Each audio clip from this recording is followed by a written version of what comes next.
சாய் பக்தர்களுக்கு என் அன்பு வணக்கங்கள். ஓம் சாய்ராம்.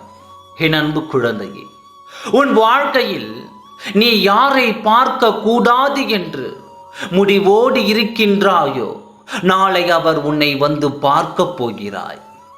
நல்லவள் போல் நாடகமாடி உன் வாழ்க்கையை கெடுத்து உன்னிடம் இருந்து உன் துணையை பறித்து கொண்டு சென்ற அவள் நாளை உன்னை தேடி வரப்போகிறார்.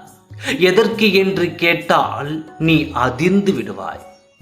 உடன் பிறந்த சகோதரி போல் பார்த்து கொண்டு இருந்த உனக்கு இத்தனை பெரிய துரோகம் செய்துவிட்டு சென்ற அவள் இப்பொழுது என்ன நிலைமைக்கு தள்ளப்பட்டால் தெரியுமா? அங்கு என்ன வேதனைப்பட்டு கொண்டிருக்கின்றாள் தெரியுமா? உனக்கு துரோகம் செய்துவிட்டு உன் துணையை அவரோடு இழுத்து சென்றார் அல்லவா? இப்பொழுது அவருக்கும் துரோகம் செய்து விட்டாள்.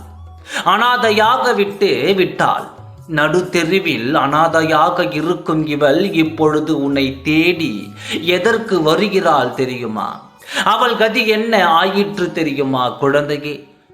எதை விதைக்கிறார்களோ அதை தான் அறுப்பார்கள் என்பதை போல உனக்கு துரோகம் செய்த அவளுக்கு இப்பொழுது துரோகத்தால் நிலை குளிர்ந்து இருக்கிறார். அதற்காகத்தான் இப்பொழுது உன்னை தேடி வருகிறார். தன் நிலை மறந்து சென்ற உன் துணையும் தன் தவறை உணர்ந்து உன்னை தேடி வரப்போகிறார். அதை தெரிந்த இவள் உன்னிடம் மன்னிப்பு கேட்க உன்னை தேடி வரப்போகிறார். செய்த பாவத்திற்கு தன் காலில் விழுந்து மன்னிப்பு கேட்டால்தான் அவளது பாவம் போகும் என்று உன் காலில் விழ வருகிறார். வரும் அவளுக்கு நீ மன்னிப்பு கொடுப்பாயா என்று உன் சாயப்பாவிடம் நீ சொல்.